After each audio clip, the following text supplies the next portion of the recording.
Hey, what is up, everybody? Welcome to Rats on Film, the show where a bunch of film rats talk about and rank movies. Today on the show, we are falling with style. We're doing a little Toy Story ranking. On the show with me, I have Jordan. Howdy, howdy, howdy. Webb. Reach for the sky. Johnny. Hey, howdy, hey. And I'm your host, Xander. Welcome to the show, everybody. Wow, everybody with a little Woody. Well, he is kind of the best, right? Yeah, I mean, he's my favorite. He's kind of a piece of shit. Especially in the first one. Holy shit. Oh my god. No, I like Woody. I'm just kidding. But I'm a Buzz guy. Technically, I was the shark when he goes, I'm Woody. Howdy, howdy, howdy. Oh yeah. That's true. Yeah, when he wakes up with the hat on. Like the inflatable little guy. I love that bit. So people are like Buzz or Woody, and Jordan's like the shark. The classic Toy Story character. The shark as Woody. Yeah. What's everybody's favorite forgotten side toy? I like the binoculars. I like I was gonna say that one too. Were you? Yeah, I love the binoculars. He's in the second one, right? He's in the second one. 2. He's not in 3. Yeah, it's a shame. 3's where they lose like most of the people. But I like RC. Does RC count as a side toy? Yeah, of course. Big RC guy. Yeah. I'll pick Rocky Gibraltar. Dude, I was about to say that's my close second. Justice for Rocky Gibraltar. WWE guy. Every time a new movie comes out, I'm like, oh, they're going to bring Rocky Gibraltar back. I want Toy Story 6 to be the adventures of Rocky Gibraltar and Lenny. No one else appears. So Toy Story 5's come out. We're all here. We're all big Toy Story fans, these rats that I've assembled. So we're going to do a little Toy Story ranking. We're talking a little bit before this, and Johnny and I both agree, I don't know where you guys stand on this, that this is the hardest ranking that we've had to do on the podcast yet. I think it's hard, but not hardest. I don't know. I just worry that I'm going to get screwed over again. I feel like in my head there's a clear winner, and I'm going to be really I'm going to be upset, frankly, if the number one place doesn't go to this movie. It seems like a no-brainer to me, but I'm curious to see. This is how I always feel on the podcast. This is how I always feel. It is infuriating, this little game. It's just it sucks. I've designed a show that leaves no one happy. Exactly, yeah. Yeah. I've never been happy. Compromise, yeah. Even when the list is like everybody agrees, I'm not happy because then I'm like, it was too easy. Yeah. Destroys the purpose. Jordan, you said you also have a definitive number one in your brain. There is a definitive number 1 and a number 5. I think 2, 3, and 4 up for debate. That is okay. That's how I'm feeling. Actually, that's okay. That describes it perfectly. Now the question is, do you guys agree though? Yeah, that'll be interesting. That'd be really weird if we didn't. I don't feel that way. That there's a definitive number one. Wow. Okay. All right. I'm nervous.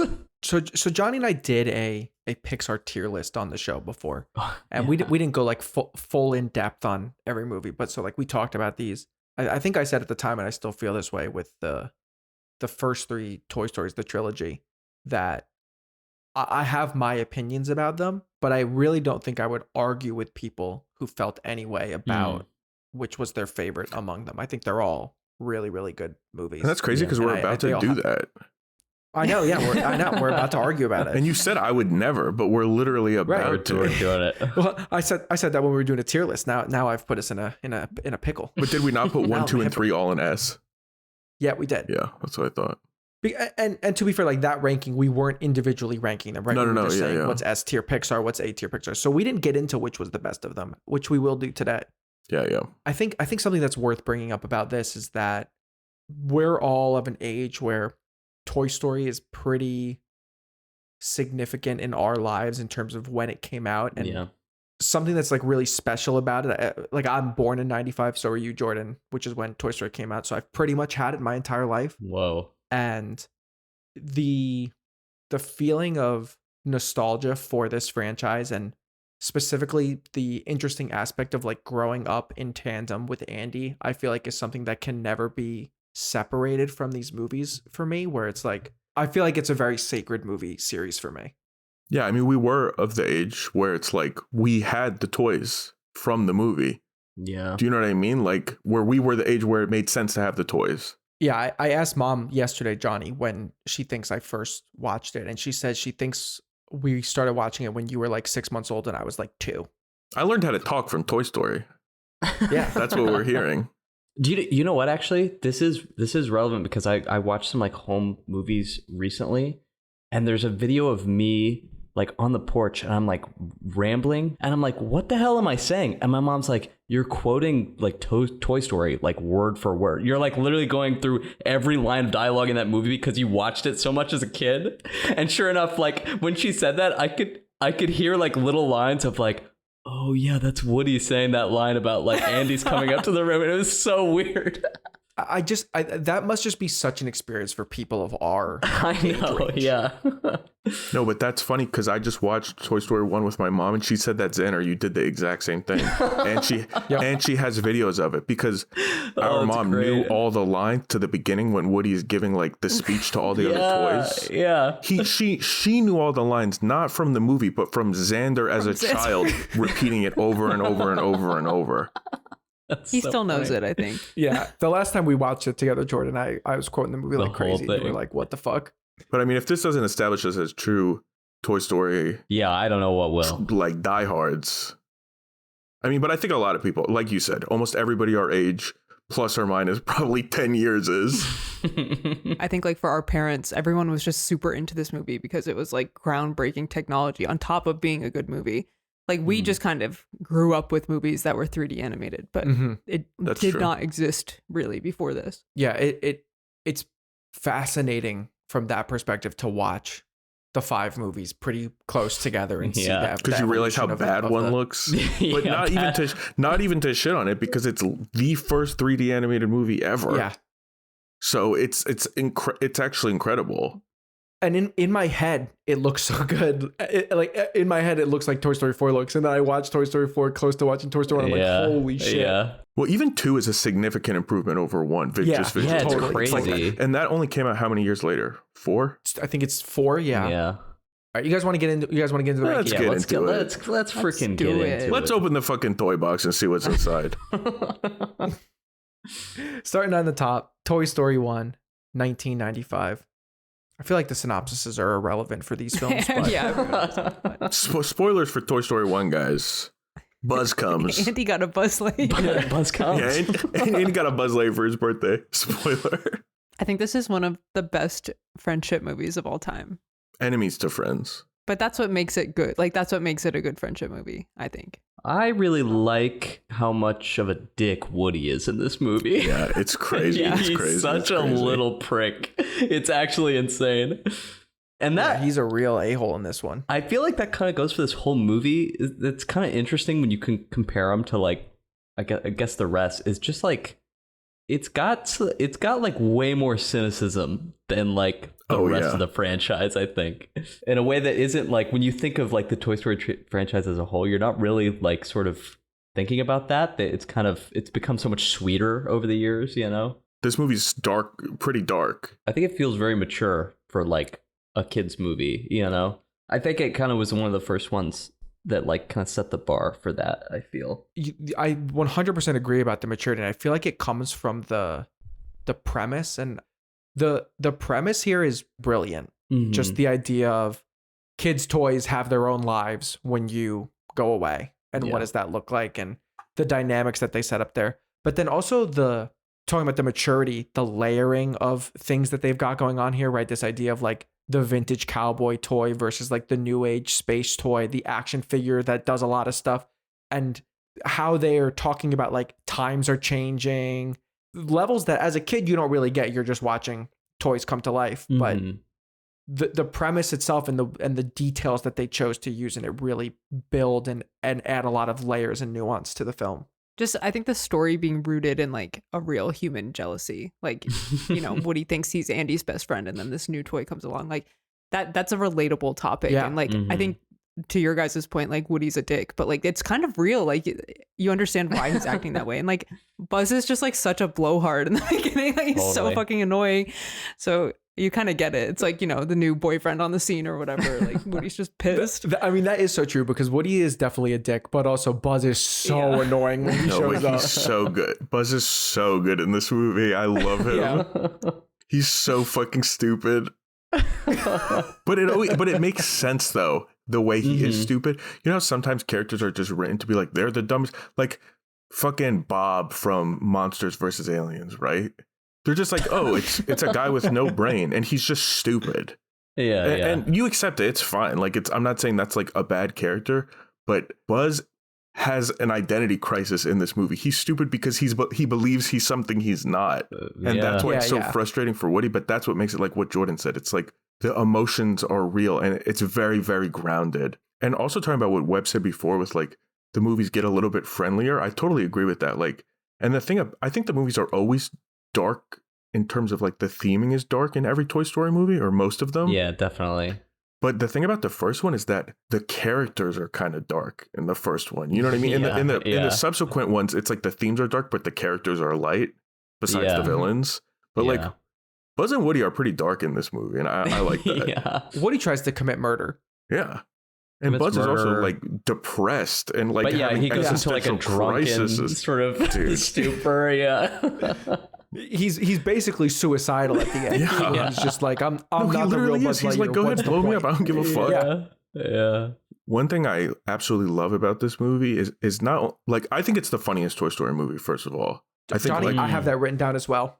In my opinion, it's by far the funniest one because of Buzz and because of Woody. Like the way Woody just is getting so pissed off, but then the way they creatively keep it going and keep Buzz and Woody have to be together is so well written. And it comes to the setup, right? Of like Woody accidentally knocks Buzz out the window, accidentally on purpose knocks him out the window, right? And then he can't go back without Buzz or else everybody's going to ostracize him or kick him out of Andy's room or something like that. So they have to be together. He needs to bring him everywhere he goes.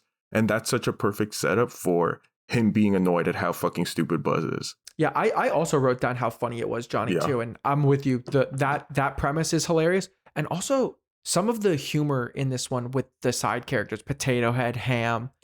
And Potato. Yeah, they're so good. I love Mr. One of my Potato favorite Head. jokes in all of Toy Rickles. Story is Don Rickles is iconic. Is look, I'm Picasso.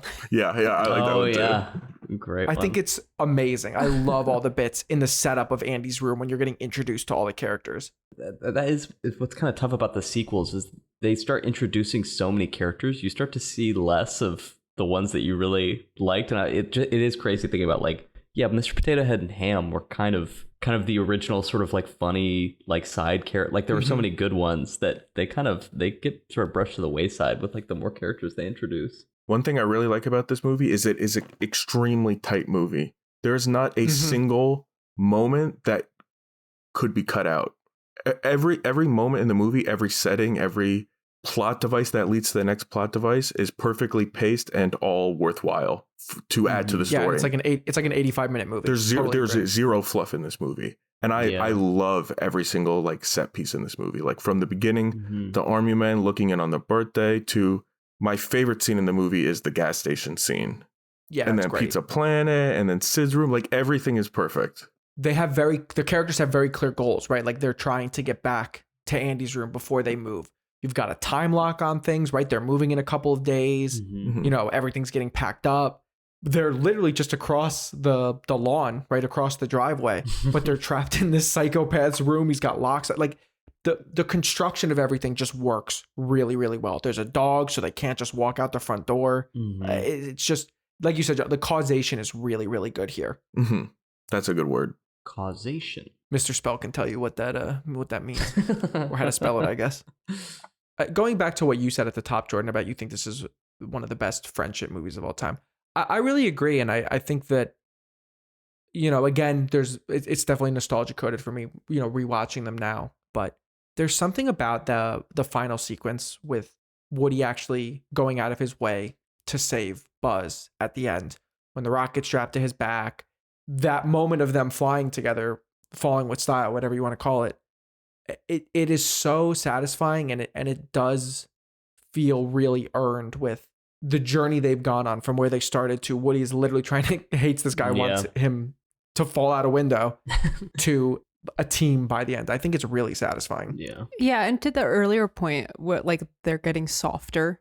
This movie doesn't feel like it's like a soft friendship movie, which I think is why I think it's like one of the best, because it feels kind of the most realistic. Like people are different. Not every friendship's just going to be like perfect from the get-go.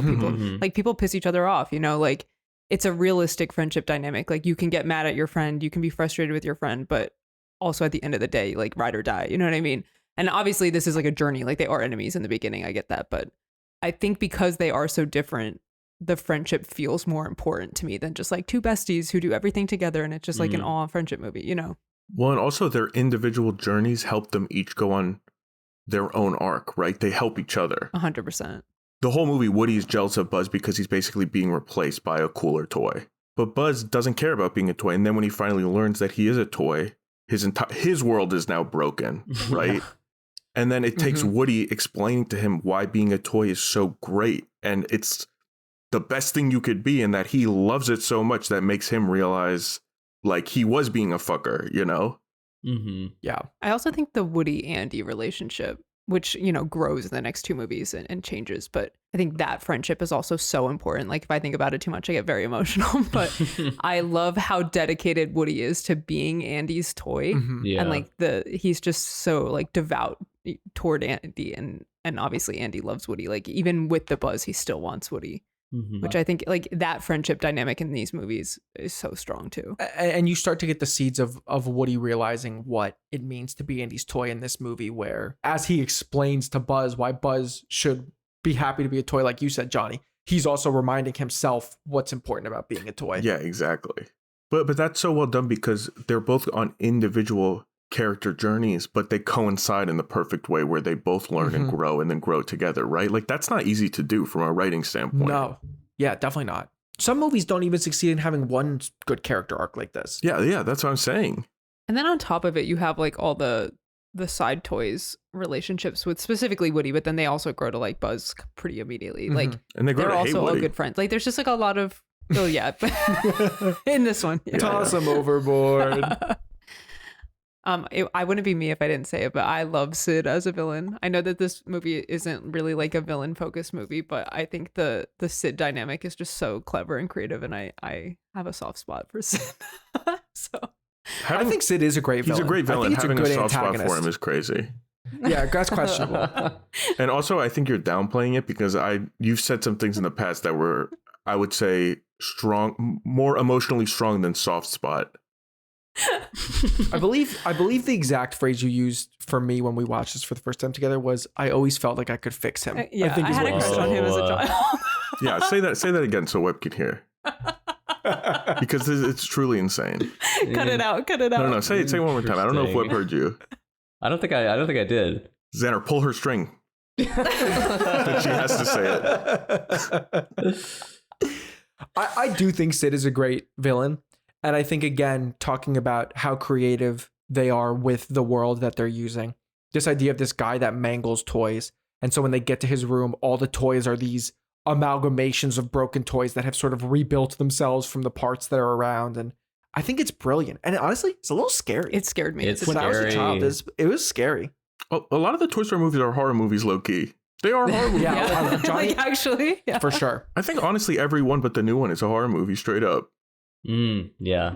I will say, as a kid, though, these movies did make me think that my toys had feelings, and it gave me like a weird complex. Well, yeah. And I think that it's created hoarders of us all. And yeah, think of all the ones you've forgotten now. They're just waiting for you to play. They're just like with them crying again. in a box. How can I somewhere. think of them if I've forgotten them, Web? Think. You know, it doesn't make any sense.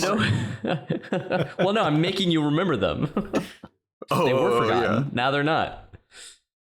Oh, also because we didn't mention it, and we'll probably mention it on all of them, but Randy Newman.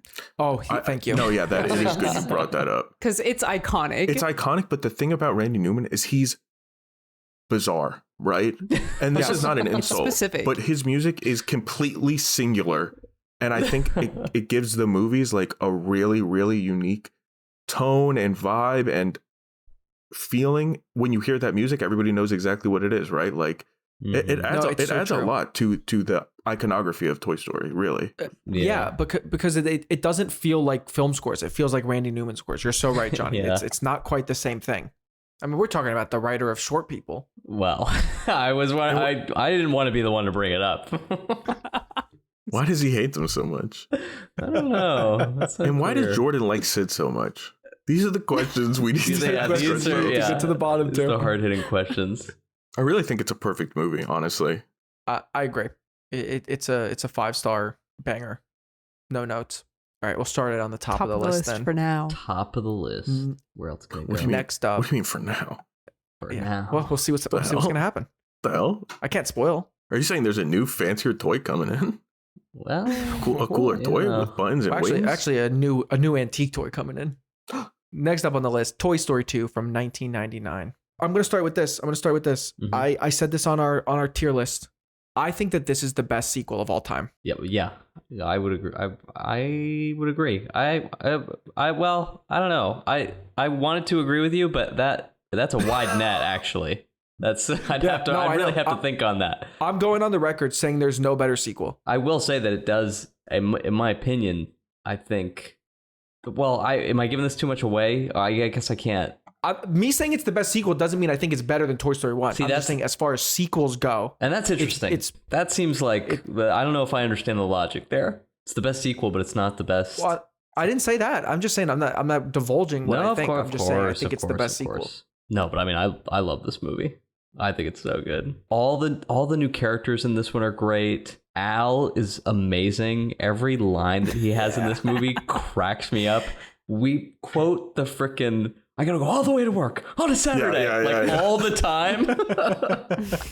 Like working from home. I you gotta get up all from the your way bed. to work. Yeah, all the way to work. He's just insufferable. Oh, he's awful. It is such a good performance from Wayne Knight. I think like where I come from with like it's the best sequel of all time is that, you know, going to how we ended with the first movie, saying it's a perfect movie. I think that what is brilliant about this one is that it takes everything that the first one set up. It takes the great premise, the great world building, the character arcs that they went on, and it doesn't reset anything. It doesn't retread anything. It puts everybody in a new direction. That is also a really good arc and a really good progression for the characters. Yeah, and it's fun. It's fun to see like Buzz mature in this movie. Like it's cool to see how he's changed from the first movie to this one. And he's so likable. I don't know, just as like taking the place as like the sort of like go-to leader now that Woody's gone. And I like the kind of adventure that it gives this movie. Yeah, I like that it builds on some of the themes of the first movie too, but like with a twist. Like in the first movie, Buzz thinks he's, you know, Star Command, and then Buzz Lightyear of Star Command, and then in this movie, Woody's like, I'm Andy's toy, but then he's like, wait, am I this cowboy? Like, right, I'm actually Woody of Woody's Roundup. Exactly, yeah, and like he's learning new parts of his identity and kind of the reverse way that Buzz did last time, you know. That's a good point. I never thought about that before. Toy. Yeah, totally. I think this movie really establishes too the way we think about all of these characters, because in Toy Story 1, they're not actually the way that, if I bring up Buzz and Woody and all the other characters, that's not really how you think of them, right? Because Woody's kind of mean in the first, like until the very end of the movie, right? Like the very, very end. You think of them as friends. Yes. Because Woody's kind of mean in the first one and Buzz is stupid. But in this movie, they go on an adventure. Like I'm talking about like Mr. Potato Head, Ham, and Slinky Dog and Rex. And they're all together and they're really the characters, the way you think of them. You know what I mean? Yeah, definitely. Buzz and Woody too. I also love Jessie. I think Jessie's a great addition to this movie franchise. I love the Jessie Emily bit. I think it's just heartbreaking and it's a really good like character balance between Woody and her. Like she's already gone through this, you know, and Woody didn't even contemplate it really until now. It's a really existential movie, isn't it? Yeah. Talking about again it being it's a horror movie. Yeah, it being mature and dark. What you just said, Jordan, is so spot on. Of she's kind of already been there and done that. You know, Woody is living it for the first time with Andy, and he's not cynical. He's purely joyous about his role in life, and then he gets damaged, and he starts to get a little bit nervous, and then he meets Jessie, and their relationship is really interesting for how it recontextualizes how he thinks about being a toy. Yeah, it's interesting how it is kind of like the same sort of threat in a way as like to the first movie, right? Like of Woody being forgotten essentially, but it really builds on it in a way that doesn't feel like it's retread. It is getting more existential. It's getting deeper than just envy, I guess, you know. Well, yeah, and in some ways it's a lot darker, because in the first one it's like Woody being forgotten about because he's being replaced by somebody else. But this movie is confronting you with like the inevitability. Yes, like you are going to be forgotten. That is the difference, though. It was like, oh well, you know, maybe Andy will like you again. You know, he just likes Buzz right now. You don't know. This movie's confronting you with, no, time marches on. Like your time with Andy will end. And they're doing that to me when I'm 4. It is crazy. This is why we're fucked up. I think there are a lot of fun and games in this movie, probably even more than the first one, because we have like the Buzz group, you know, going to find Woody, and I like the way that all those toys interact with each other, and like the settings, kind of what Johnny said, like in the first movie, like the settings are so interesting. Like you're in the toy store, we're in the airport, like there's like a lot of fun settings for these toys to be in, and it's, it's so creative. The toy store is really fun. I love Tour Guide Barbie. I think that bit's great. Buzz ending up in the Buzz Lightyear aisle because he's the hottest toy in the market. So there's just a whole aisle of Buzz Lightyears, and he meets another moron Buzz Lightyear that thinks he's really Buzz Lightyear. The bit where the bit where he rolls his eyes when the guy starts talking to him, and then when he opens his helmet and the guy does the same fake choking, that is brilliant. That is such a great callback. I love that. But that's exactly what you're talking about, where you're saying like as a sequel, it doesn't revert the characters at all. The characters continue. That's like the perfect example of it. This is where, look how far Buzz has gotten. That's why it's enjoyable. It's not just singularly in this movie. It's over the course of both movies. Stinky Pete is scary also. I was going to say, like, it's fun getting to see, like, obviously we have like Al as the antagonist, but it is really fun to have, I guess, when you think of the first one, like there aren't really like villainous toys, right? Like aside from like Sid is the villain for Buzz, sure. Right, exactly. So it's cool to kind of show that, like just a toy that's, I guess in some ways sort of got it wrong. No, I think that's a good point though, because you don't see it coming because of that. I think. The first movie sets your expectations that humans are the enemy of toys, and Al's right in your face as the bad guy right away. So you go, oh, he's the bad guy. You wouldn't even think that it would be Stinky Pete. And Kelsey Grammer's great. Yeah, such a good voice for that character. I love that. I love that's such a great sort of kind of classic subverted. You know, you think this dumb prospector is going to have like this goofy, silly voice, and to have it be like this sort of refined, like Kelsey Grammer voice is great.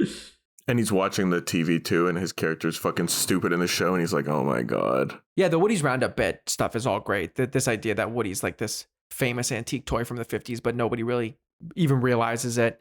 I think it works really well. It's good world building. It's good.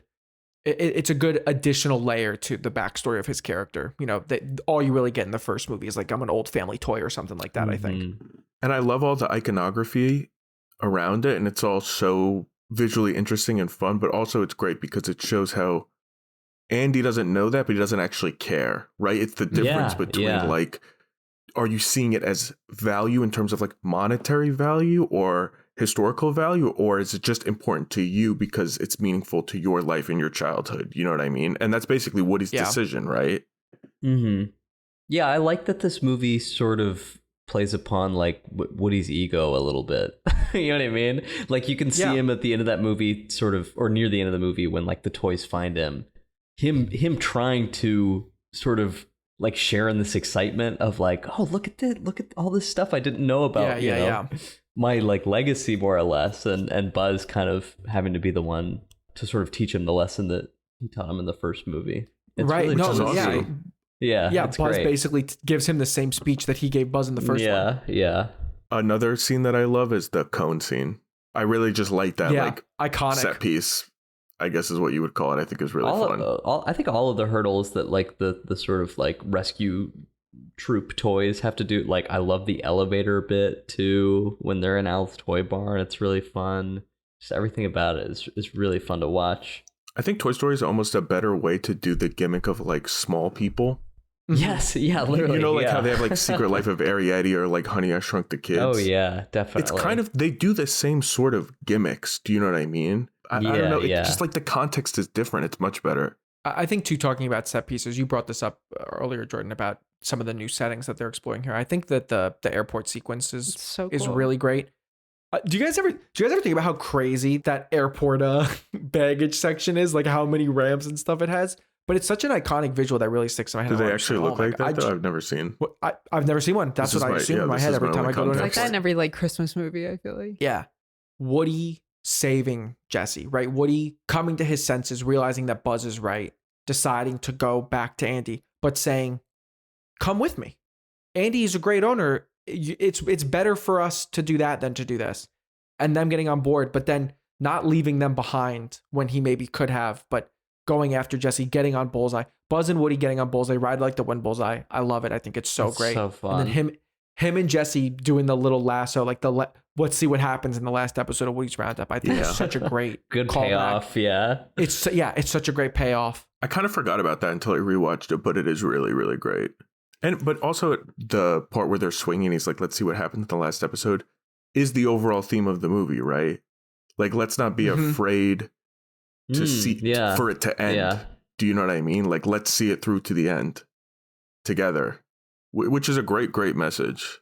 I also think like as a girl, it was important to have a girl character to kind of latch on to. I don't think that everything needs to like have your gender represented on screen, but like I liked the first Toy Story fine and whatever. But I do think once Jessie was introduced, it piqued my interest. I was like, okay, let's go. I want to be like her. I think that's because in the valid. first movie too, Bo Peep sucks. She's not an interesting character. Do you know what I mean? She's literally like an antique lamp. Yeah. Like, come on. She's really not even horny. a toy. She's really horny for Woody. But Jessie's like a great, complex, nuanced character, right? Top 2 scenes when I was a child that made me cry. That one and the Chucky's I Want a Mom That'll Last Forever from the Rugrats. Oh man, honestly, whoa. good pulls. Those 2 little song interludes devastated me.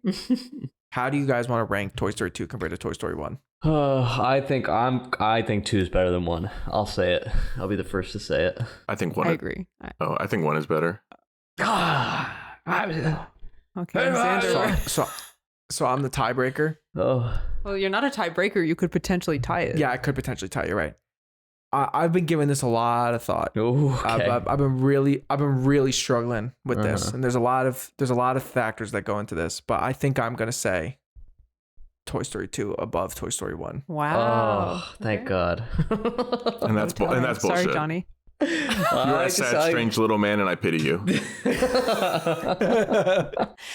Johnny, why do you think It's crazy to me first one is better? Yeah, I'm surprised by that, Johnny. I think that emotionally they're both pretty equal.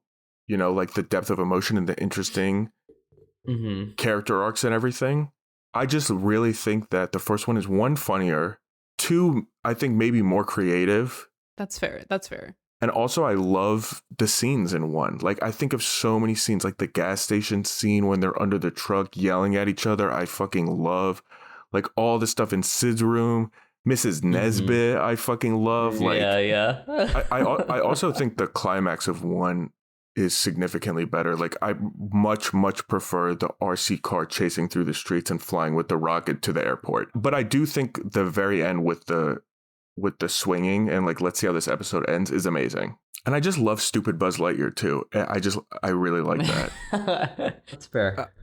I feel like I agree with everything you said for the most part, Johnny. But I think the reason I've gone with 2 over 1 is also because of something you said earlier, which is that when I think about Toy Story, what I'm really thinking about is the characters from this film. No, yeah, I think that like I truly believe that too. So and so I think that for it being a film that's so important to me and the characters specifically are so important to me, this one edges out above the first one just because this is what I am thinking about. And I include Jessie and Bullseye in like when I think about Toy Story, they're in the picture in my brain and they're not in the first movie. I was just gonna say that. Like I think that is kind of like a hard thing about 1 is that as much as I like it, after seeing the second one, it's like, oh yeah, but I just love Jessie and Bullseye so much. You know what I mean? Like they really do kind of complete the crew.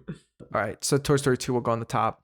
Next up on the list, Toy Story 3 from 2010.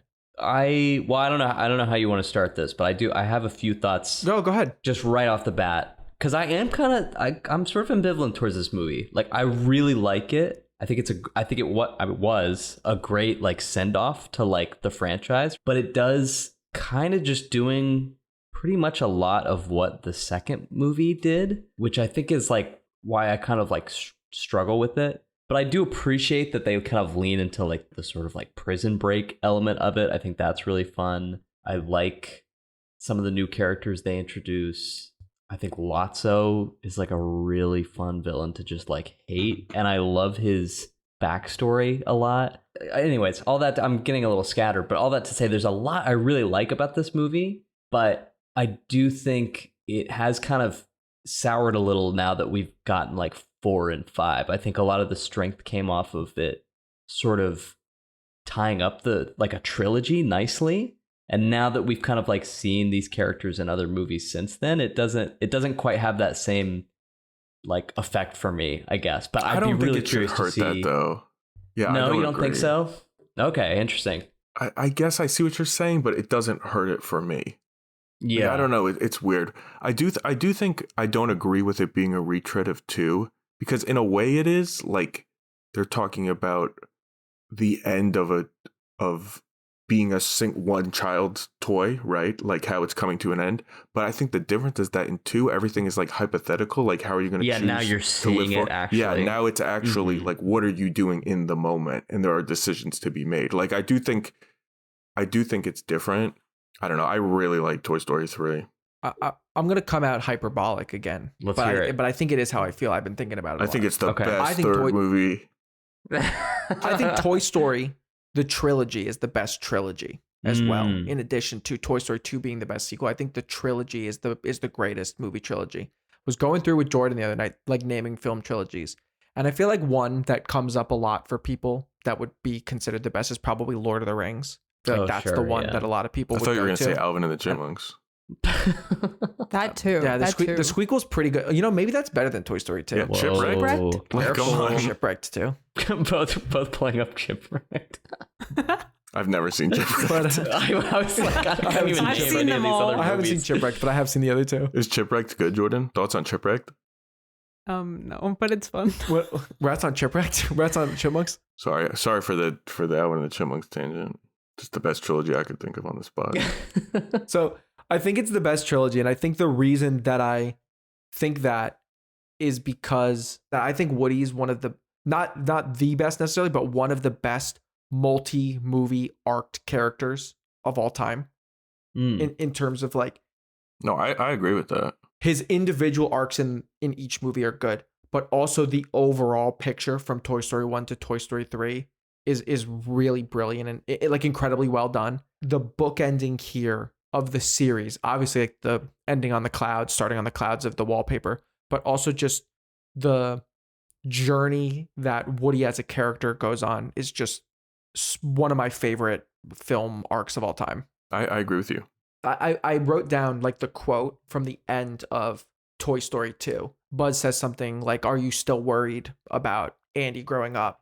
And then Woody responds, "No, it'll be fun while it lasts. And besides, I'll have old Buzz Lightyear to keep me company when it's all over to infinity and beyond." Yeah, that's a great line. And I think that sentiment is paid off so beautifully in this movie. And it makes me incredibly emotional. I really love it. Well, yeah, it's really good. And I think, again, going back to the idea that, like, in some ways this is a retread of 2. Another way I think it's different and a progression is that in 2 they're talking about we're going to enjoy it while it lasts. I know it's going to end, right?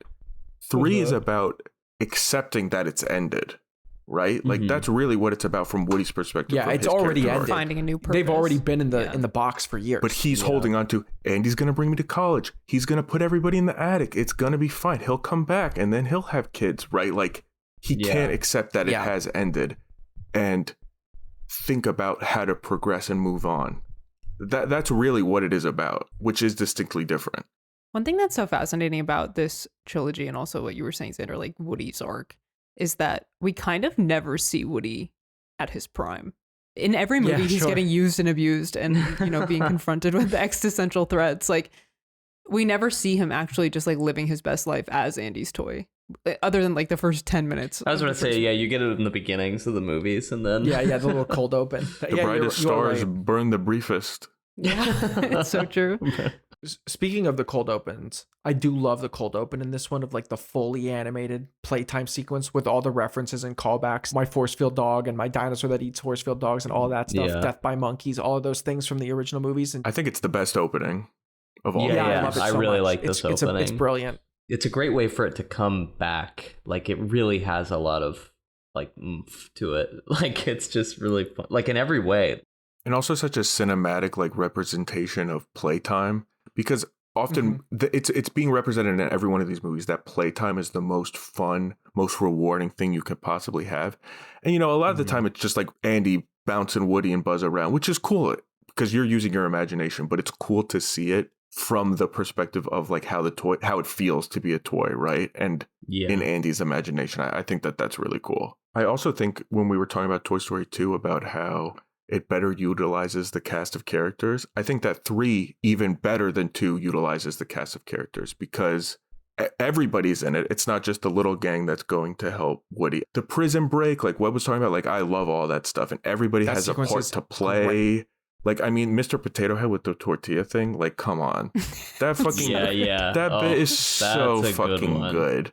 Like, they really utilize all of the toys in a great way, like in all of the scenes. I feel like everybody has an important voice in this movie, right? Because in 2, it's really about Woody's existential crisis, but really this is all of their existential crisis. They're all being put in daycare or being put in the attic or getting thrown away or going to college with Andy, right? Like everybody's dealing with something. Yeah. And they're all dealing with it in different ways. And I think it's both really interesting and also creates a fun dynamic or not fun, but like interesting dynamic, I guess, the way that Woody and Buzz like don't agree. And Woody's kind of an asshole about it in this movie too. Yeah. When he doesn't shake Buzz's hand at the end. Yeah. Like it's kind of fucked up. Well, but also like to Woody's perspective on this, where it's better than the first one, where it's not just like him fully being a dick, is that he is right. Andy wasn't throwing them away. It's like a classic movie misunderstanding. He can't accept what he's perceiving as like betrayal of Andy. But they can't accept what they're perceiving as Andy's betrayal of them. Yes, so exactly. It's a really great conflict. Yeah, because both sides have good points. Also, Lotso's a great villain. Yeah, he's really good. Maybe the best villain up to this point. I think he's a better villain than Stinky Pete, personally. I was going to say he is, like, scarier. And maybe it's just because, like, the stakes are, like, even higher than, like, the last one. It's like life and death shit in prison. Literally. Like, that is, like, the one thing I feel like this movie kind of has that the others don't really, is that it's, like, okay, you are actually... You're like confronting like the literal, it's like, all right, yeah, what is the only way a toy could like literally die? And it's like, okay, we'll put it in this movie and we'll have Lotso, sort of try to push them towards that. He represents a toy way further down the line of thinking that Woody is going down. Or Woody and, but like maybe all of them to an extent, right? Yeah. A toy that basically can't move on with being left by their child. He can't move on. And he's carrying like hate with him for a really, really long time. And now it's forcing him to be like a negative, bad person. That's like the path that they're maybe on, right? That is, if Andy's going to leave them, what are they going to do? Will they become like a Lotso? Or can they, instead, what they end up doing is like going to a new kid and starting the cycle over again in a positive way. And just looking back on their memories with Andy with fondness, right? Yeah. I think one of the interesting parts about the whole construction of the movie as well is that Woody knows that Andy's planning to take him to college. So from the beginning, when the mishap happens and they accidentally get put on the curb, he puts himself in harm's way to try and save them from the mistake, even though he's completely fine. He's going to college. He's got the dream for what the toys want, to then ultimately get to the end where he realizes that I've had my time with Andy. It's time to move on, and my family, even though I'm going to lose Andy, I still have my friends. They're my family. And I think that arc is really, really good. I think the timing of this one coming out, I just have like so much nostalgia and like emotions attached to this movie that aren't even in the movie. But like Andy going to college was the same year that my older sister went to college. Oh, and yeah. Like it literally makes me emo. Yeah. We were a little bit younger than that, but it is around that time where you're starting to think about those things of like growing up and what changes as you grow up, and what do you do going forwards? Well, in some ways, like Woody and Buzz are parents, right, to Andy. Like if you look at it, like they're letting him off to college, right, and like thinking about it from like a parent's perspective. Obviously, they're toys, so it's different. But like going back they've to grown like, up with him, and the human ties that are rooted to these stories, like that's basically they're letting that's go. The metaphor, they're letting their kid out into the world. You know, anything with that storyline is just it's going to pull at your heartstrings. And you're right about that too, because there's a part at the end where the toys are looking at Andy right when they sneak back into the room, and the mom is like holding back tears because she's saying goodbye to him. And I feel like it's not spoken, but what I pick up in that moment is that the toys are seeing that, like, yeah, Andy has moved on, and it's sad for us too, but we're thinking about ourselves all the time is a little bit selfish as well. You know what I mean? We need to accept that in a similar way to a parent, right? We need to accept that he's moving on to something else, and that doesn't tarnish our memory with him, right? You know, it's like the classic, don't be sad that it's over, be happy that it happened sort of feeling about this movie. Yeah. And when this was the end of the franchise, like 15 years of like a franchise, it just was really, it stuck the landing there. It really felt like an ending. I mean, and this is, in my opinion, the best ending out of the Toy Stories we've talked about so far. Like, obviously, it carries the most weight, but that's also what makes it the best. Yeah. And the bookend, I mean, come on, guys. The fucking bookend. The moment when Bonnie wants Woody, he sort of has that little speech he says about Woody. And the thing that he said that really stuck with me is what makes Woody special is that he'll never give up on you. And I think that when you look back at all three films, that is true of his character. Even in the first movie, he doesn't give up on Buzz at the end. He doesn't give up on Jesse at the end of 2. And he doesn't give up on all the toys in this one. And then for Andy to feel that way about this toy that he doesn't even know the personality of, just is like, oh my God. Well, he gave it the personality. Right. Yeah, sure. It's just, I don't know, that really just is incredibly emotionally devastating to me. But yeah, I mean, I love Woody as a character. I think he's one of the best movie characters ever. It's funny for a character who starts off so selfish to end so selfless. And he does in every movie, but it almost gets progressively stronger. Like his characteristic is more emphasized. Yeah, no, it's he's so like true. The most selfless. He doesn't just feel like he always just does the right thing. Like he has flaws and he feels real. And nothing will ever be as sad as So Long Partner. I know. Watching him drive down the street.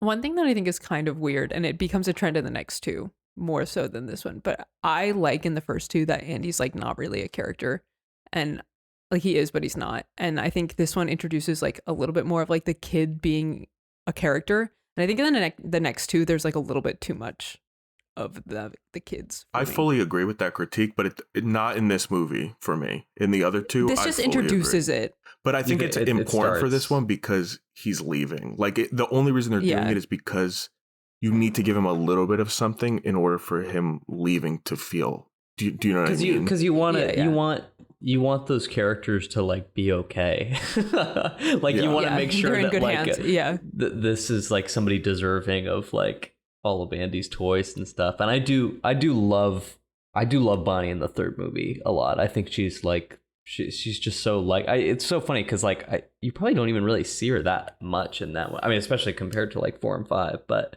yeah, she just really has the one play scene, but her play scene is really fun. She's got a unique personality, which I do appreciate. Yeah, it's really fun. The only other thing that's in my notes here is I like Spanish Buzz, and I love Jesse. Spanish Buzz. I like Jesse being into Spanish Buzz. I like Barbie and Ken also. Yes. Oh, that is Big so Baby. good. They're really good side characters in this one. Michael Keaton is so good as Ken. Yeah. That is such a good point. I loved so him funny. in this. He's so funny. God, I forgot I it was realized Michael that was Keaton. Michael Keaton. Yeah. Yeah, it's Michael Keaton. Barbie ripping up his clothes to get him to talk. Yeah. That's pretty good. Yeah, good shout, Jordan. They're great. Okay. Difficult question. Where are you guys ranking Toy Story 3? This is hard. I think I still like 2 better than 3. I think I like 1 better than 3. Okay, so you're putting 3 last. Jordan? I think 3 is better than 1, but less good than 2. Okay. Johnny? I think that 3 is the best one, to be honest. Whoa. 3 is the best. Yeah. All right, Xander, where are you putting it? That is insane. I think 3, like 2 adds a lot of like context and new characters that it needs to explain the history of. 3 doesn't add stuff like that. 3 just goes, you know? I don't know. I'm going to say it's number 2. So where does that put it? 2, probably. Number 2. Yeah, Yeah, we all put it 2. everywhere else. Yeah, Okay, you put it everywhere. all right. Two of us put it in the middle. One of you put it top, one of you put it bottom. Okay. Whoa. We gotta let Xander go first next time. Yeah, I'll go first. I'll go first in the next one. Okay. I'll go first on the easiest ones. Yeah, literally. Yeah. This is something I was going to say for later, but I'll tease it now, which is that weirdly, what Toy Story has become since they've continued it is sort of episodic in my mind. Yeah. And actually 1 and 2 kind of fit that mold a little bit. It's really only 3 that made this not episodic. It created, we're talking about this book ending. It created this overarching arc and story of the journey of these characters through their life. And so in some ways 3 stands out in that way because it's the only one that really doesn't just stand alone as like, oh, this is the time that Buzz showed up. This is the time that Woody got kidnapped. No, I think that's a good point. That's the only reason, because so many people are so against 4 and 5 even existing. But if 3 was not the way that it was, people wouldn't feel that way. Yeah. Agreed. Yeah. I wouldn't feel that way. You're right about that. I love it. I think it's amazing. I think all 3 of these movies are amazing. They're, again, best ever trilogy for me. You know what's a good part in 3? The claw saving them from the fire pit. Yeah, true. Great Good callback. We didn't even talk about Anybody want to change their vote? Anybody want to change their vote? Now they brought the claw point. No, the claw is good. The claw is good. That's a great callback. Shit. Yeah, to just like, emphasize your point. I feel like this movie in some ways is the most Toy Story because we're getting like the most existential threat. We're getting the most Woody arc. We're getting the most everything, but also the least because it feels more like a full like movie than just like these toys kind of going through it like a little adventure. Yeah. Like, it still has that, but it has like more of an emotional backing. So let me get this straight before we move on. We all agree Toy Story 3 has the best opening, right? Yeah. Yeah. We all agree it has the best ending. Yeah. Yeah. I'm feeling like it's the number one. It's got the best beginning, it's got the best ending, and it's got the best middle. I agree. I'll give you best beginning, best ending. I give you it, but it's not the best middle for me. All right. Next up on the list, Toy Story 4 from 2019. So yeah, literally all 4 of us only watched this once in theaters and then again for this podcast. Yeah. I feel like Toy Story 4 is controversial. Is that fair to say? Like it's a controversial film? Definitely, because people were really happy with how the trilogy wrapped up. So to see them bring it back up again, it was tough. And was 4 was after Incredibles 2, right? And after was it after Finding Dory as well? I think so. Can't remember. So it's definitely after Finding Dory. I don't remember when Incredibles 2 came out. I think it is after Incredibles 2. It is Incredibles 2 okay. is the year before. So I think people were already rubbing kind salt in the wound, kind of getting the sequel fatigue, and I think it kind of adds insult to injury the fact that like 3 wraps everything up so well. It's like, oh, why are we doing it? I kind of do think they had like a great kind of setup where they ended 3 right, but they were coming out with like these shorts of like, I agree with you. Yeah, I've thought this for so in Bonnie long. Room. Yeah. And I was like, that's the shorts genius, were all great. Every single one of them was great. Yeah. Like if you want to keep having those characters, then I think that's the perfect way to still sort of keep them alive. And like, it's just something that you could keep going back to without it feeling like you're selling out. But I will say, I do think 4 is good. I don't think it's a bad movie at all. No, that's the thing. You're so right that it just came out at a bad time where people were fed up with it. Yeah. Every one of the sequels you named, Toy Story 4 is better than Incredibles 2, Finding Dory. Oh god, yeah, absolutely. Leagues better. What was the other one? Cars better. 3. Toy Story 4 is better than every single one of those. Yeah, I mean this is like one of the least controversial things I think we could say, but like they should not have made this movie. I think if you're someone who grew up with Toy Story, but it's overhated. But yeah, the movie is not a bad movie. It's a good movie. Yeah, 2 things can be true. I think it's a good movie if you didn't have the context of the first 3 movies for Woody and Buzz specifically. I think the movie itself is good, but what they do to Woody and most importantly Buzz in this movie, like they just revert him back to Toy Story 1. Yes, I was gonna say that like it's a big Buzz problem. is easily the worst part of this movie. They made him so fucking stupid. I was thinking about that when we were talking about 2, where I was like, oh, you know what's great about that movie is like Buzz really does like kind of take he's like second in command. He springs basically. into action, and he feels like that. And then it's like, wait, why is he so confused and dumb in this one? Like, I just don't. He's using his buttons to tell him what to think. What the fuck? Like, we moved past that. He knows that they're just buttons, and he's a toy. He knows he's a toy. 30 years ago. I think that's what's weird about like Buzz, like post 3, is that he just starts to get lumped in with like all the other toys, even though he's like the lead. And so to do that, they just kind of make him stupid for some reason. It's really kind of frustrating. This is a really good Woody story. It's not a really good Toy Story story. All the other characters pretty much get pushed to the wayside. Buzz has something to do here, but it's not very terrible. Good. Yeah. And then Woody's story is good, and I think Forky is a good Forky's device for Woody's I like story. Forky a lot. But I like good. the Yeah, character. I really like Forky. He is a plot device more or less, but I think he's entertaining. But he's also funny in his own right. He's funny and he's a good plot device. I like Tony Hale a lot in this. Yeah. I think this movie is very funny. We said that the first one is the funniest, and I think I do think that, but I think this might be my second favorite in terms of how funny it is. Ducky I think and Forky Bunny is hilarious in this movie, and I think Ducky and Bunny are. I mean, Key and Peele here are great. Keanu too. Keanu as Duke Kaboom is great. That premise of the Daredevil toy that the commercial oversold what he did. Yeah. Because that is so real for like our generation when like you actually saw toy commercials on TV and not like pharmaceutical commercials only. Yeah. The kid gets the toy and he doesn't do what he does in the commercial. He just goes ugh and gets rid of him. Yeah. First of all, sad, sorry, Duke Kaboom, but that is really good. But I was gonna say Ducky and Bunny planning how to get the key. I had me dying laughing again when I was watching it. How do we feel about Gabby as the villain of this movie? Talking about like the Toy Story kind of forgettable, if I'm being honest. Yeah, a little lukewarm. I think like the aesthetics of it are good. You know what I mean? Like the her little like puppets that she has as henchmen are kind of like I think the most memorable part. And there's just like visually though, you know what I mean? Like not even that's as characters. Exactly. Yeah. As far as like actual sort of characters, it doesn't really have the same kind of punch as Lotso. They kind of want you to empathize with her a bit more. I think the whole antique store setting is not really that interesting. The carnival aspect of it is much more interesting because you've got carnival toys and games and just visually it's interesting.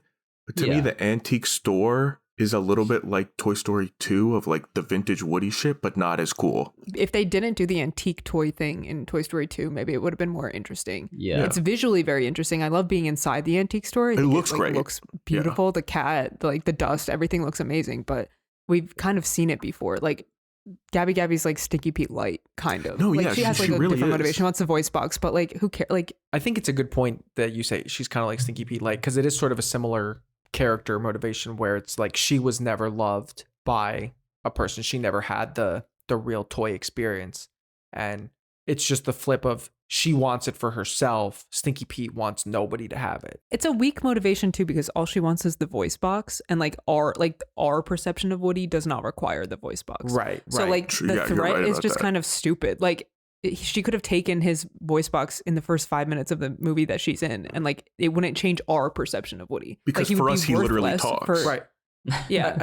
And ultimately it doesn't, right? Because he does end up giving up his voice box, but and it's it not doesn't a threat change to how the we audience. feel about like him. it's not the same threat as all the other movies where you're like, oh my god, Woody's changing. Like he's gonna lose Andy, or he's gonna lose the other toys. Like Woody's already just being played with by a kid who doesn't care if he has a voice box or not. Mm-hmm. I struggle with his arc in this movie as well. I do think that it's a good Woody movie and it's a good arc. I think that it's a little bit sad for me. It's not that it doesn't make sense, but it's sad for me that he leaves Buzz and the rest of the toys. I agree with that. I do sort of like that he has grown as a character to have some level of autonomy, and it kind of starts in 3. So again, they are building on things where when Bonnie stops playing with him, he takes it upon himself to choose a different path that he thinks he could do more good and be more fulfilled in his life, helping other lost toys. I do sort of like that for his character, but I don't like that it comes at the expense of separating him and Buzz Lightyear. Going back to what you said at the very beginning, Jordan, that it's one of the best friendship movies ever. Buzz and Woody together is one of the best dynamic duos, whatever you want to call it, in movies for me. And it's sad for me to break that up. Realistically, other than homophobia and the need to sell toys, why does Bo Peep come back? Like it should have just been Woody and Buzz going on a mission to save toys. Well, yeah, I was gonna say that too. Not to think about homophobia, but no one wants to see Woody and coming Buzz. back is that I do feel like the place where this movie goes wrong is the writers did not know how to write the pre-existing characters besides Woody. It didn't really seem like they put that much effort into it because we all have talked about how Buzz is no good and Bo Peep is completely changed. And she's not a saying new character. I'm not saying she's bad. Like I think she's better than the original Bo Peep. And also, you know, a lot of time has passed. She's doing a different thing. It's not that it doesn't make sense, but my brain does not connect that they are the same characters. Yeah. It doesn't feel it like it's the same different. character at all. I mean, they changed her design a lot too. Yeah. Which, I mean, I guess they remodel like all of these characters, I think, for like almost every movie. This movie looks so different than one if you go back it's to crazy. one. Like, it's crazy. But she's literally a porcelain doll. Like, she would be shattered. She just has one little broken arm. I do like that bit, though, that they acknowledge that she would have been broken and she's just like, her arms are band-aided together. I did like that. Something else, too, about this movie that I think, Jordan, you started bringing up about like the kind of how much we're seeing of the toys versus how much we're seeing of the humans. It's too much in this one. Yeah. There's definitely a part in this one. It's funny, but like the whole like third act of like trying to get the RV back to Woody and the gang, it just starts to break it a little bit for me. There's just something about this one where I'm like, all right, we're kind of starting to jump the shark a little bit. I don't know, in a way that the other movies don't quite when the touch toys on. literally start driving the RV, it's like, come on, like.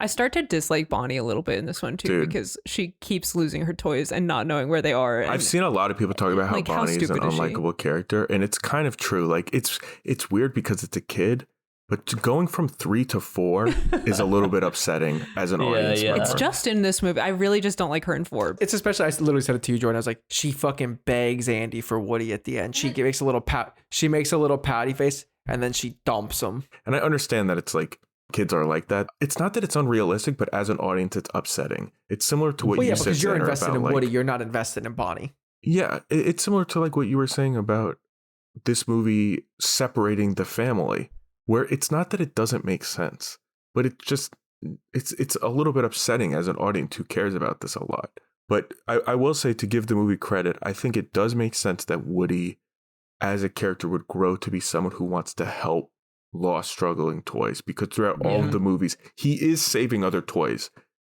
with the context of it being Andy's toys, right? But he's just kind of expanding that. I think it does make sense for his character. I think for as much as this movie like kind of gets wrong or like misses the mark, I really appreciate like what they try to do for Woody's character. Even if it kind of goes back on like some of his earlier kind of traits of like being loyal to his kid, I like how I think they set it up enough. It's just a shame that they had to sacrifice like so much of the other sort of characters, like story arcs. And I know that the argument will always be it's Woody's movie, but like they're all Woody's movies and the other people are in them. Do you know what I mean? Like Toy Story 2 is a Woody movie. Toy Story 3 is they're all Woody movies. Yeah. Like I don't really agree with that counter argument, you know?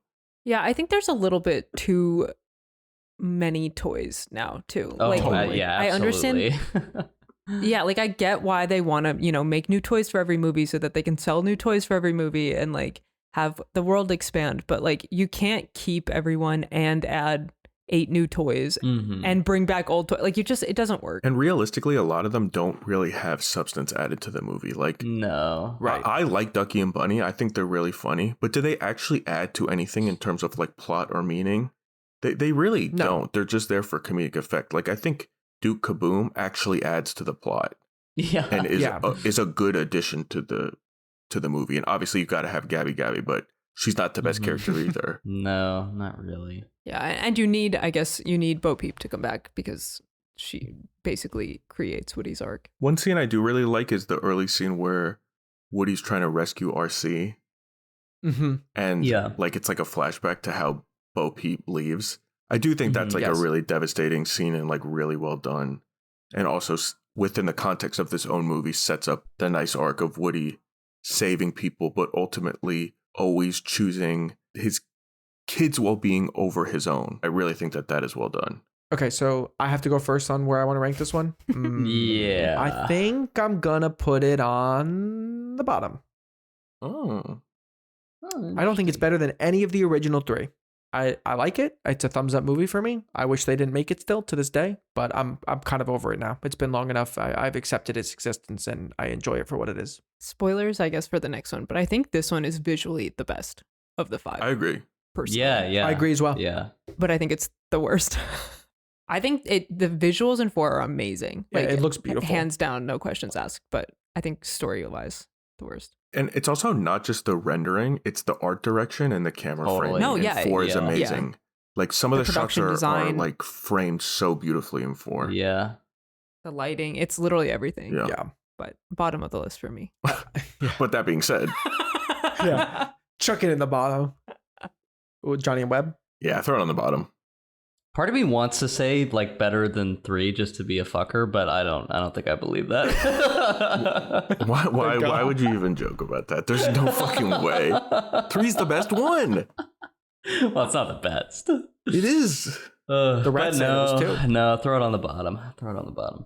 It's not close. It's a great movie, but it's not close to the original. It just can't touch them. I think, I mean, we talked about it, but just going back on so much of what they've already established is what really annoys me. The buzz, and then like you literally quoted the end of the one movie where Woody says to Buzz, like, kids will come and go, but I'm with you forever. At least I like you to infinity and beyond. Yeah. And then he just leaves. Like it should have been Woody and Buzz. It should not have been Woody and Bo Peep. Like I'm fine with Bo Peep coming back, but like that is not the arc that they established within the movies. Bros before hoes. No, it's true. They never heard of that? So true. Yeah, they missed the R in it. They thought it was Bo before Ho. Oh. That makes so much more sense. All right, now we're on to the best Toy Story movie of all, right? Oh, Webb's coming out with hot takes. By best, you mean last up on the list for today? Toy Story 5 from 2026 just came out. One thing immediately I want to say about Toy Story 5, which helps with some of the complaints we just had about Toy Story 4, is I like the idea that Woody can come and go as he pleases. Yes, sure, it genuinely helps my enjoyment of Toy Story 4 because if you're looking at Toy Story 4, like they're never going to see each other again. This is it. It's like heartbreaking. But if the fact that like Woody's out there doing his own thing and they have communication through walkie-talkies and then he can go visit them, it's not a big deal. It makes it a lot better.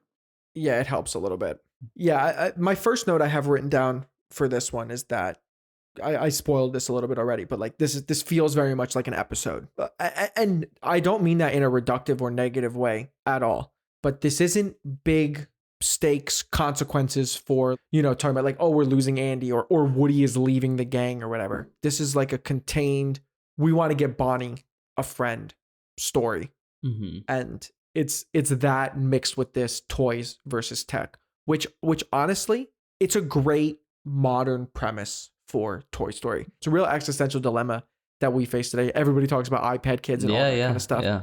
So it made a lot of sense for them to take this premise and make it into a Toy Story movie. I like that. As when I heard that premise, I was like, all right, that's actually kind of fun and exciting, and I like that they're sort of going there.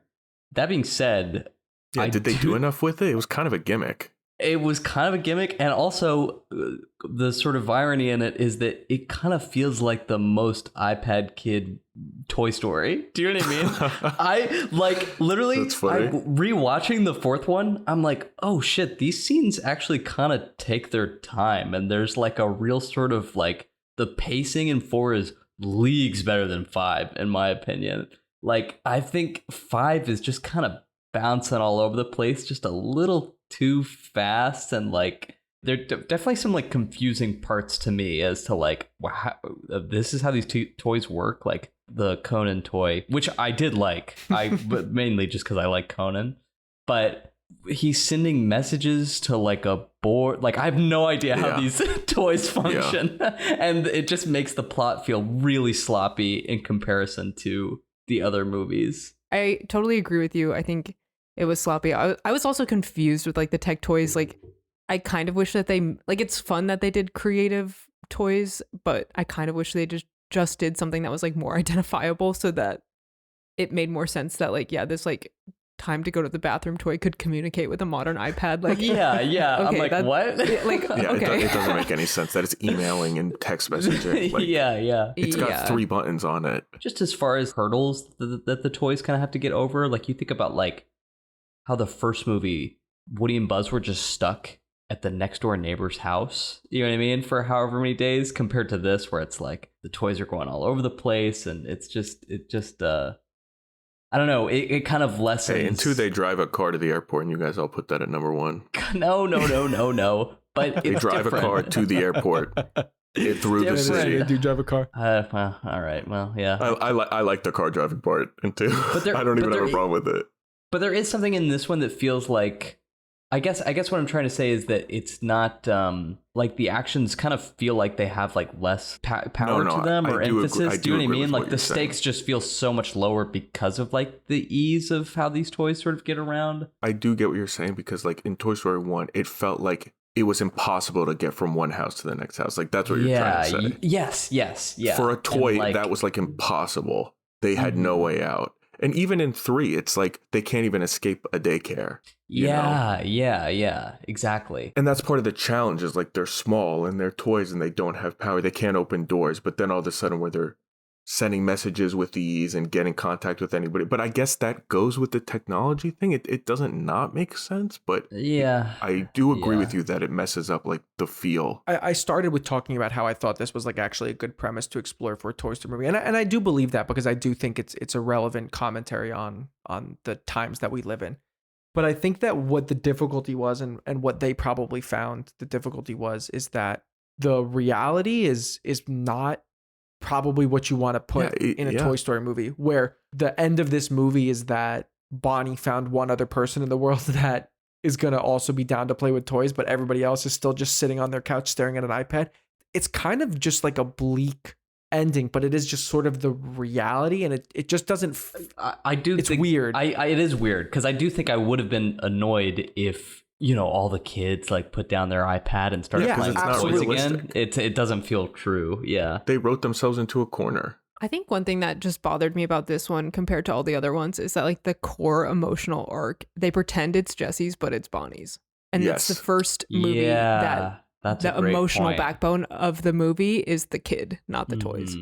Like everything that we see Jesse confronting it's the same arc as 2. Like she talks, like it's the same arc as all of them. Basically, they're just trying to rehash it with Jesse. Yeah, they recontextualized her same arc. It's the same drama. It's the same conflict for her. But they didn't really add anything new. No. And I don't really even like how I kind of don't like that we see Emily or what Emily looks like. I kind of think I agree. Her finding out like, she named her. I get what the movie's trying to do, but it's not going to have the same impact. Not only did she go through it with Emily, but they also went through it with Andy, right? Yeah. All the other kids, like, and again, talking about like repeating Jesse's arc, it's her arc in 3, because really it's Woody's arc in 3, right? It's like letting it go. But the audience goes through it, right? And all the toys go through it. I know that Jesse's not the main character, but just making Jessie the main character in this one doesn't make it like she didn't already go through this. Do you know what I mean? They're acting like it's the first time she's going through this because now she's at the center, but it doesn't really make sense. Well, and the way they try and recontextualize it is that, I took this away from the movie, but also when we stayed till the end of the credits, like they had a little quote about it as well to like really let you know what they were going for, which is sort of this idea of you mattered, like for however long you were in my life, while you were there, you mattered. Like, even though we're not friends anymore, that doesn't erase the impact that you had. Wicked for good. Genuinely. Yeah, I also think in some ways, knowing that Emily named her daughter Jessie kind of devalues that whole argument that you mattered. Like, you don't have to have concrete evidence. You just did matter. Sure. Yeah. And like this one is like, definitely. It's a good, no, it's a good like point. Jesse's had this arc for multiple movies, and then now she's like, I just needed to know that Emily named her kid after me. And now I know. Like, you should have known. You've been dealing with this for so long. Like, you're from the 50s. Yeah. How does that change anything for her, really?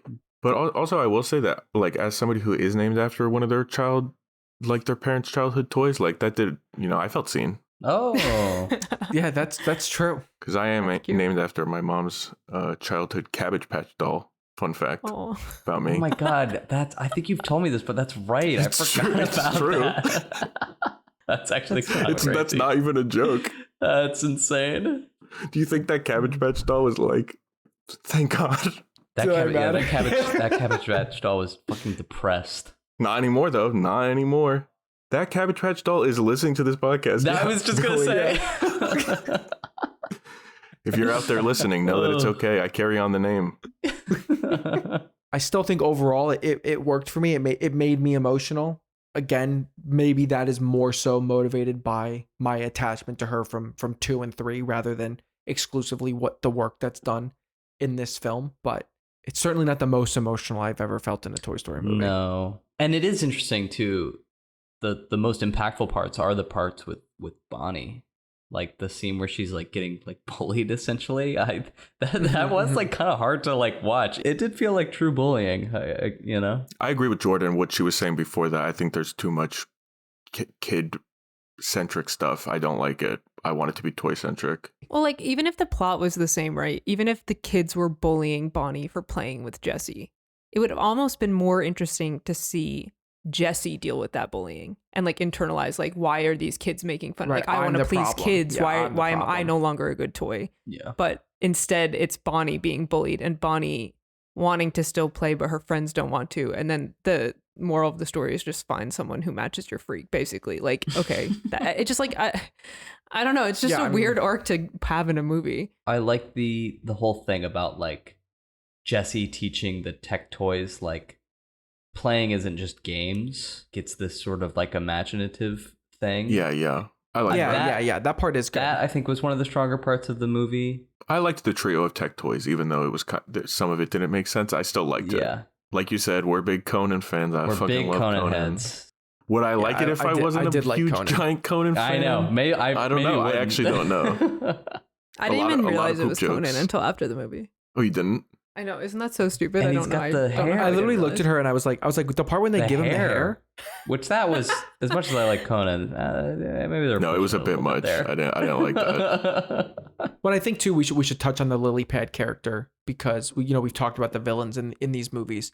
She's the villain, but also not really. She actually does genuinely have good intentions. She's just I feel like it was she a made a pretty well done mistake. character though. Yeah. For what it was. So it's kind of interesting because it's set up to be the villain, but it's actually revealed to just be more of an antagonist, and then they come together and work together to set Bonnie up with a real friend. I think it's a nice turn at the end where they team up and they go rescue her from the truck. And we didn't touch on it yet, but like there's the totally random bit of all the Buzz Lightyears. Oh my God. high-tech Yeah. Buzz I don't know Lightyears. how I What did you guys forgot think about that?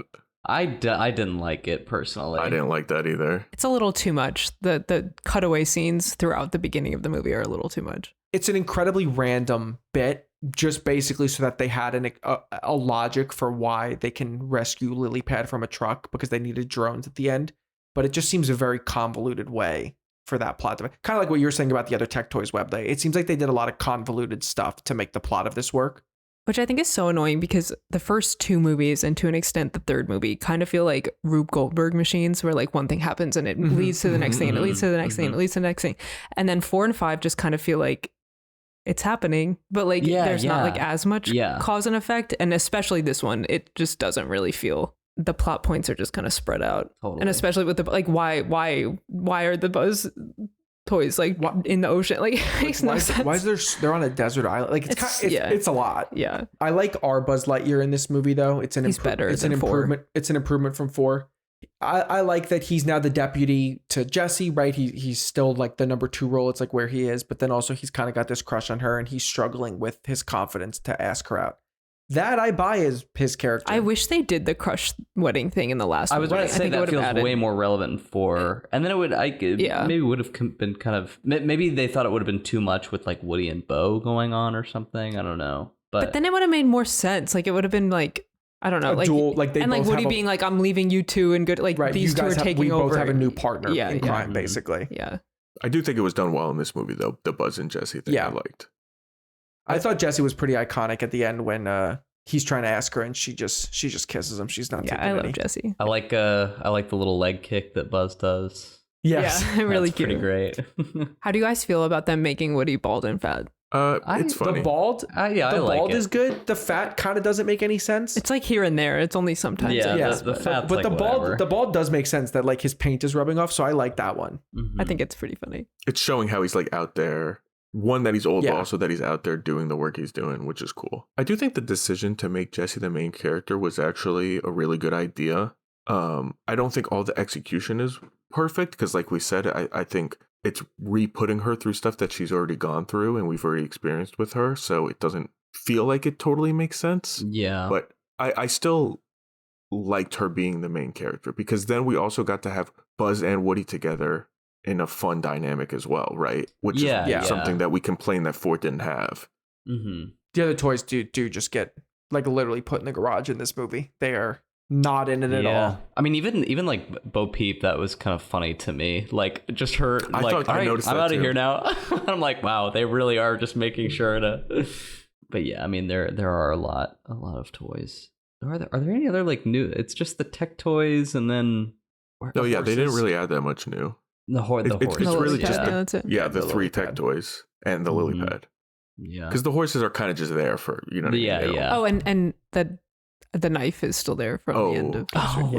Right. She's so fucking dumb. But I like her. I like the knife and the fork. Yeah. What's her name? Yeah, me too. Beverly It's something? funny. Yeah, but yeah, she has like a full name. That's good. I like that. He's like Forky. It's like Forky It's and like Beverly. Beverly Ann or something like Yeah, that. it's two names. It's something Beverly. But do you guys feel like you liked the movie overall? Because I feel like we're still kind of digesting it. I mean, I literally just saw it right before we recorded this. I had a good time, but like I don't.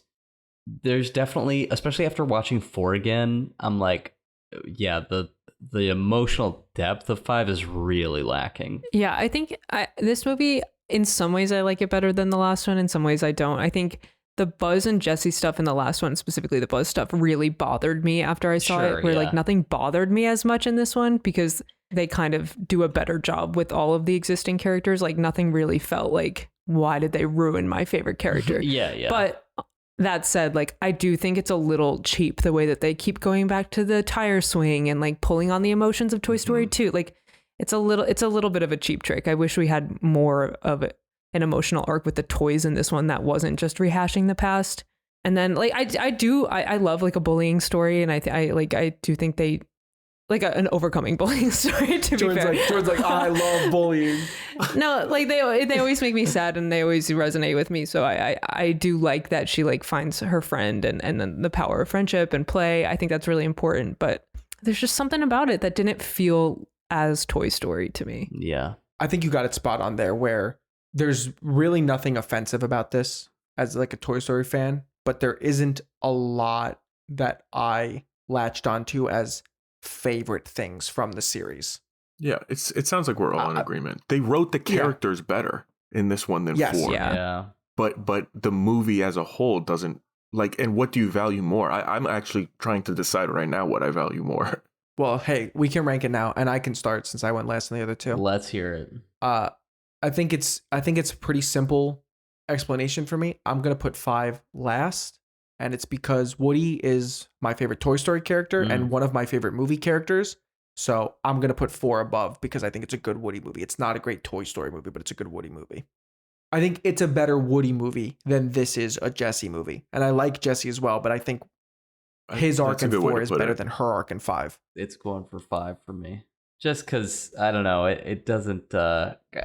anything that it's offering in this movie, you get way more of in a way more meaningful way in the other movies. I do agree that I would put it last as well.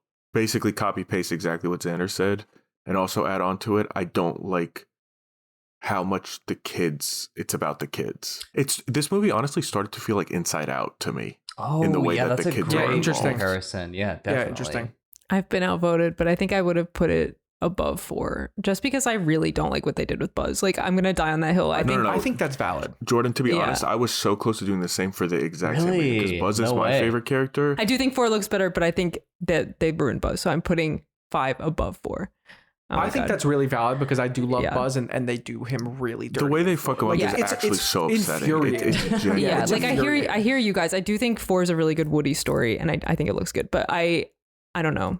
It is Toy Story. It's not just about Woody, and like this movie wasn't only about Jessie. It's about. I mean, it is kind of, but not as much as the last one was just about Woody. I think because there's like a good Buzz storyline in this one. One thing I will say that I liked about 5, even though I don't love that it's like the kids storyline, I do think the message of this one is better than the message of 4. Like be yourself and you matter to people. Yeah, and just like find friends who want to spend their time with you. Yeah, I think that that's is a better nice than Woody's art. Like I like it for Woody, but I think the message of the movie overall is better in this one. And I guess we've been critical of the fact that 5 focuses a lot on the kids, which I do agree with because that's not what Toy Story is. And I think your shout, Johnny, that it kind of feels like Inside Out is maybe a bit true.